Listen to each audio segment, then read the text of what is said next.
ورحمة الله وبركاته. نحمده ونصلي على رسوله الكريم، أما بعد، فأعوذ بالله من الشيطان الرجيم. بسم الله الرحمن الرحيم.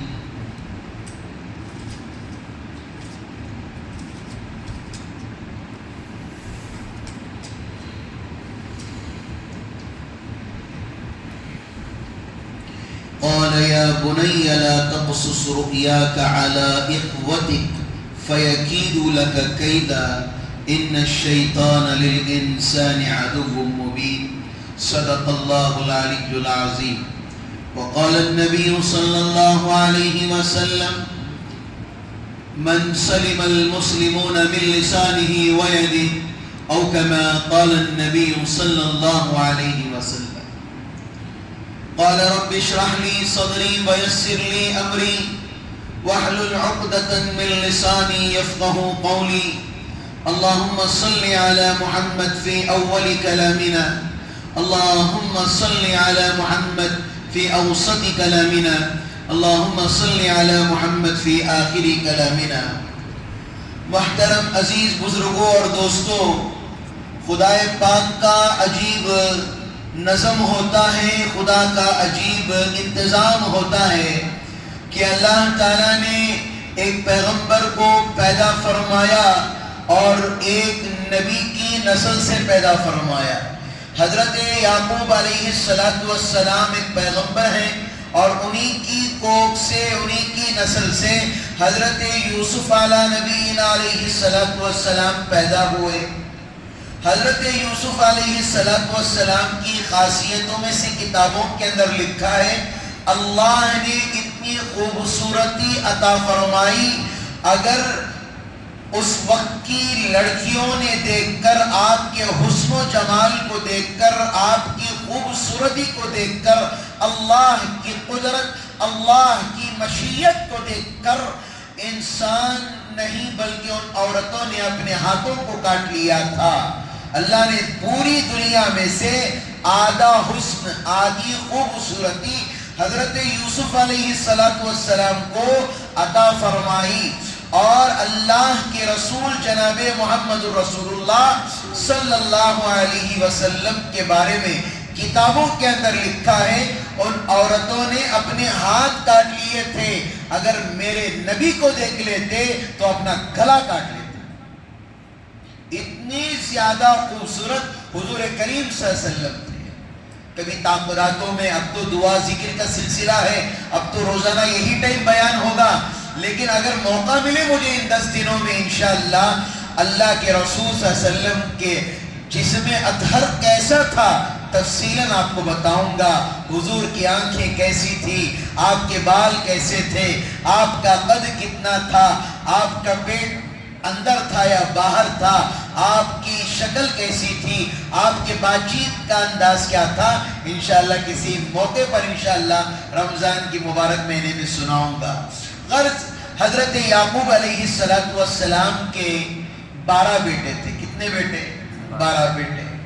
بہت ساری مختلف روایتیں ہیں. پہلی بیوی سے 11 بیٹے اور دوسری بیوی سے 1 بیٹا تھا، اور ایک روایت کے مطابق کہا جاتا ہے پہلی بیوی سے 10 بیٹے اور دوسری بیوی سے 2 بیٹے، جو یوسف علیہ السلام ہوں گے چھوٹے بھائی.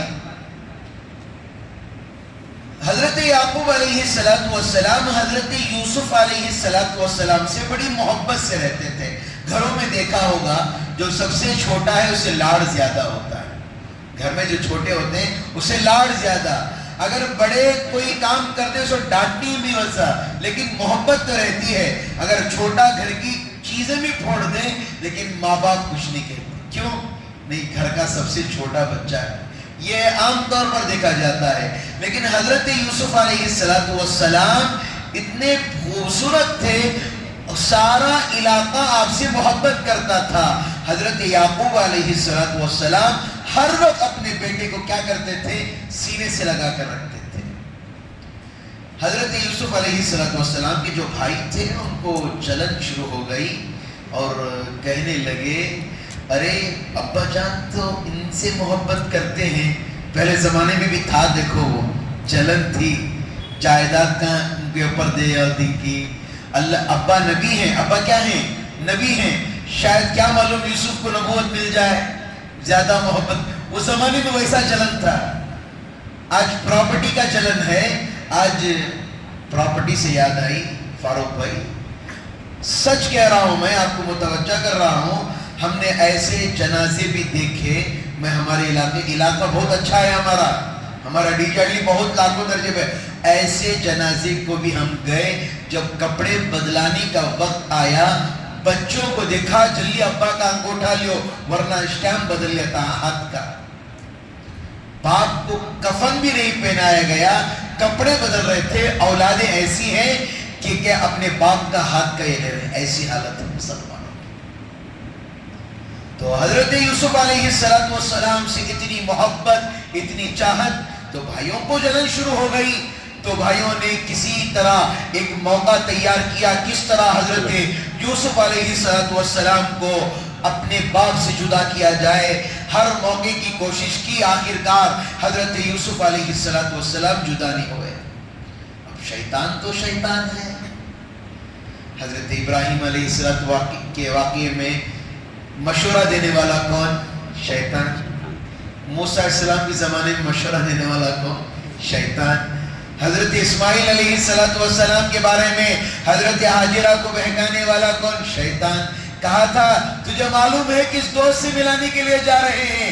تو کہا کہ کس دوست سے؟ تو کہا کہ ابراہیم کا دوست کون ہو سکتا ہے؟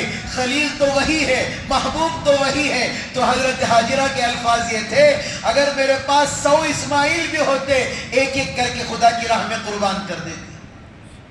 ہر جگہ شیطان. اسی لیے حاجی جب حج کو جاتے ہیں تو 3 مقامات ہیں حج کو جاتے وقت. اگر پتھر نہیں مارا شیطان کو تو آپ کا حج پورا نہیں ہوگا. اللہ نے قید لگا دی ہے، مارنا پڑے گا ان پتھر. باقاعدہ حاجی جب مینا میں ٹھہرتے، رات میں ٹھہرتے، پتھر چن کر باٹلوں میں جمع کرتے ہیں. پتہ نہیں لوگ اتنے، ہم نے سنا ہے جو حج کو گئے، اللہ سب کو حج نصیب فرمائے، جو پتھر مارتے ہیں پتہ نہیں وہ کہاں پر غائب ہو جاتے. پتہ کتنے پتھر مارتے، کتنے لاکھوں حاجی ہوتے ہیں تو پتھر نظر ہی نہیں آتے، وہ کہاں جاتے ہیں، کیا کرتے ہیں. عجیب اللہ کی یہ ہے. میرے عزیزوں، حضرت یوسف علیہ السلام کو بھائیوں نے پلان بنایا. اب یوسف کو اپنے باپ سے جدا کرنے پڑے گا، اس لیے اگر یوسف بڑا ہو گیا تو ابا کا ہینڈ اوور کس کا ہو جائے گا؟ یوسف کا ہو جائے گا. ہم تو اناث ہو جائیں گے پیسوں سے، باپ سے نہیں، ماں سے نہیں. تو پلان بنایا، سازشی. کسی نے کہا کہ قتل کر دیا جائے، کسی نے کہا کہ لومڑی کے پاس چھوڑ دیا جائے، کسی نے کہا کہ درندوں کے پاس چھوڑ دیا جائے، کسی نے کہا کہ وہاں پر کر دیا جائے، کسی نے کہا کہ لات مار کر کسی گڑھے میں ڈھکل دیا جائے. تو بھائیوں نے پلان بنایا، ابا سے جا کر کہیں گے ابا جان اب یوسف کو ہمارے ساتھ بھیجو، ہم بھی کھیلنے کے لیے جا رہے ہیں. دیکھو اللہ اگر کسی سے امتحان لینے پر آئے، کس طرح آدمی کو کہاں سے گزار کر کہاں پر پہنچاتا ہے. نہیں، سوچنے کی بات ہے. نہیں، آج مجمع سے زیادہ بیٹھا ہے اسی لیے باتیں نکل رہی ہیں، ورنہ اٹھ کے سب بھاگ جاتے ہیں کھانا کھانے کے لیے. حضرت یوسف علیہ السلام کو بہلا پھسلا کر باپ کے پاس جا کر سفارش کی، آپ ہمیں اپنے بھائی کے ساتھ کیوں، ہمیں اپنے بھائی سے محبت نہیں ہے. تو بہت اصرار کیا، حضرت یعقوب السلام نے منع فرمایا. تو اس کے بعد نشانی کے طور پر انبیاء کو معلوم ہوتا تھا تو اپنے بیٹے کے لبوں پر بوسہ دیا، پیشانی پر بوسہ دیا، ایک چیز ہاتھ پر باندھ دی. کیا؟ ہاتھ پر باندھ دی. کیا وجہ تھی؟ اس لیے باندھ دی ہاتھ پر، میرے بیٹے کی وہ نشانی باقی رہے. تو بھائی جب تک باپ کی نظر پڑ رہی تھی اس وقت تک بیٹے کو اچھا لے کر گئے، بھائی کو کاندھے پر بٹھایا، کھلاتے ہوئے گئے. ان کے دوسرے بھائی جو تھے ان کا نام بنیامین تھا، انہوں نے ان کو نہیں بھیجا، پتہ نہیں کیا کریں گے. جب راستہ ختم ہوا، جنگل شروع ہوا، وہاں سے حضرت یوسف السلام کو لات مارنا شروع کر. لات مارا گیا، تھپڑ مارا گیا، یہاں سے وہاں ڈھکیلا گیا، مٹی میں یہاں سے وہاں یہ کر دیا گیا۔ انہوں نے پوچھا کہ کیا قصور ہے میرا، آپ لوگ مجھے مار رہے ہو، تکلیف دے رہے ہو؟ بھائیوں نے کہا کہ تو ابا سے لگ گیا ہے، اب تیرا کچھ نہ کچھ کرنا پڑے گا۔ سب نے کہا کہ قتل کر دو، یہ کر دو۔ ان میں سے ایک بھائی تھا جو عقل مند تھا، وہ کیا کہہ رہا تھا، ہمارا سگا بھائی ہے، ہمارا کیا ہے، سگا بھائی ہے، کیسے ہم اپنے بھائی کو اپنے ہاتھوں سے چھری لے کر قتل کر دیں؟ حابیل اور قابیل کی طرح، جو حضرت آدم علیہ السلام کی اولادیں تھیں، ایک بڑے بھائی نے چھوٹے بھائی کا قتل کر دیا، اور دنیا کا سب سے پہلا قتل تھا۔ جب تک قیامت کی صبح تک قتل ہوتے رہیں گے، اس کا گناہ ان کی قبروں تک جاتا رہے گا۔ سمجھ میں آ رہا ہے؟ ثواب جاریہ الگ ہے، گناہ کا جاریہ بھی ویسا ہی ہے۔ اب مسجد میں یا مدرسے میں کہیں پر گئے، آپ کیا کریں گے، حاصل بچھائیں گے یا میٹ بچھائیں گے یا پانی کا پمپ لگا دیں گے، جب تک پانی آتا رہے گا ثواب ملے گا۔ گناہ کا بھی اس طرح ہے، سمجھ جاؤ کیا کیا ہے ہر چیز کا۔ آج لوگ نوجوان فلم دیکھ کر فلم شیئر کرتے ہیں، آپ بھی دیکھو، عبادت کرو، کرتے ہیں، گانا سنتا ہے اللہ اکبر، دوسروں کو سناتے ہیں، دیکھو کتنا اچھا ہے، یہ کیا ہو رہا ہے، گناہ کا جاریہ ہو رہا ہے۔ جب تک وہ دیکھے گا، جب تک وہ دوسروں کو دکھائے گا، آپ کو گناہ ملتا رہے گا، یاد رکھیے بات۔ تو اس کے بعد حضرت یوسف علیہ السلام کو بھائیوں نے مشورہ کیا، کنواں نظر آیا، وہ کنواں آج بھی ہے، جو عمرے کو گئے مصر کو جائیں گے وہ دیکھیں گے، دیکھنا بھی چاہیے، وہ کنواں آج بھی ہے۔ اس کنویں میں حضرت یوسف علیہ السلام کو ڈھکیل دیا۔ بھائیوں نے کہا کہ ابا کے پاس کیسے جائیں گے، جھبا تو کاٹ لیا حضرت یوسف علیہ السلام کا، ابا کے پاس کیسے جائیں گے، ناٹک کر کے۔ اس زمانے میں کتنے ناٹک آتے تھے، کیا سوچ تھی اس زمانے میں۔ کہا کہ ابا کے پاس جائیں گے اور کہیں گے پورے خون کو کیا کیا کہ ایک جانور کو مار دیا، مار کر اس کا خون سارا لباس میں اس جبے میں لٹکا کر آ گیا۔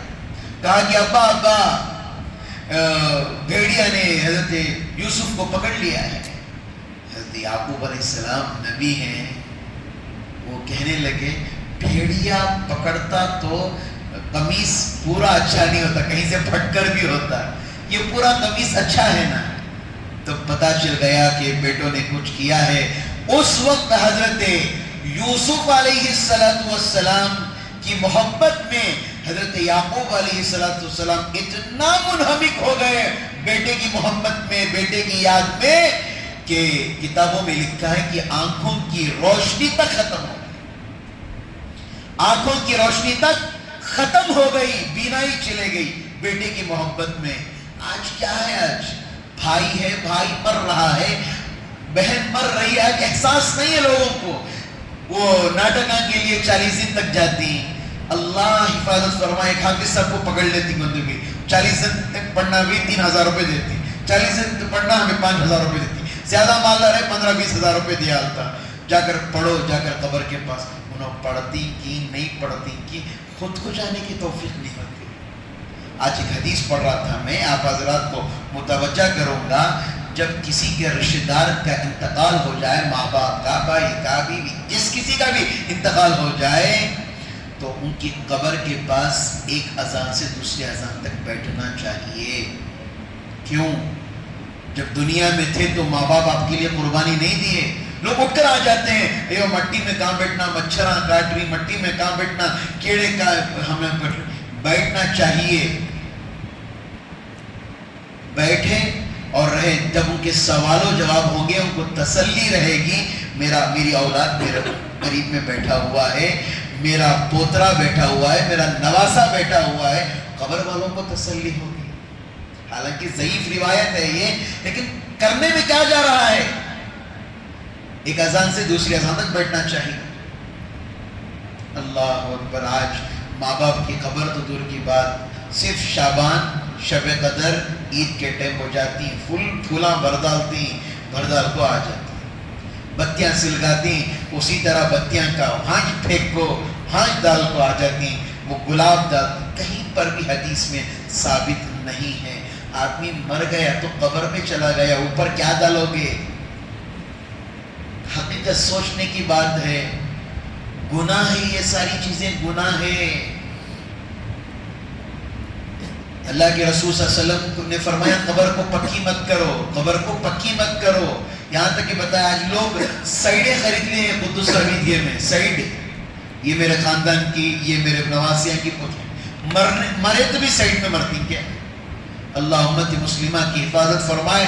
حضرت یوسف علیہ السلام اس کنویں میں سے کیسے نکالے، اللہ نے ان کی کیسے حفاظت کی، انشاءاللہ کل بیان کیا جائے گا. اللہ رب العزت سے دعا ہے اللہ تعالیٰ مجھے اور آپ کو ان کہی ہوئی باتوں پر اللہ عمل کی توفیق عطا فرمائے. مستقل انشاءاللہ یہ واقعہ 5 دن تک چلے گا انشاءاللہ. آپ 26ویں سے پہلے تک چلے گا. آپ آ کر سنیں، آپ کو نقطے انشاءاللہ بتائے جائیں گے. اللہ پاک سے دعا اللہ کے سننے سے زیادہ اللہ عمل کی توفیق عطا فرمائے. الحمدللہ ہمارے حافظ صاحب اور ان کے ساتھ ہمارے مدرسے میں پڑھنے والے 2 طلبہ وہ اعتکاف میں 10 دن کا ارادہ کر کے بیٹھے ہوئے ہیں. جو احباب عبادت کرنا چاہتے ہیں، ذکر کرنا چاہتے ہیں، وہ ان کے ساتھ جڑ کر، جسے قرآن پڑھنا نہیں آتا، رمضان کے مواقع ایسے ہوتے ہیں جو سست ہو جاتے ہیں، حافظ صاحب قرآن یاد کرتے ہیں. حافظ صاحب کے پیچھے بیٹھ کر قرآن سنیے. پڑھنے والوں کو اس بھی ثواب، سننے والوں کو بھی ثواب.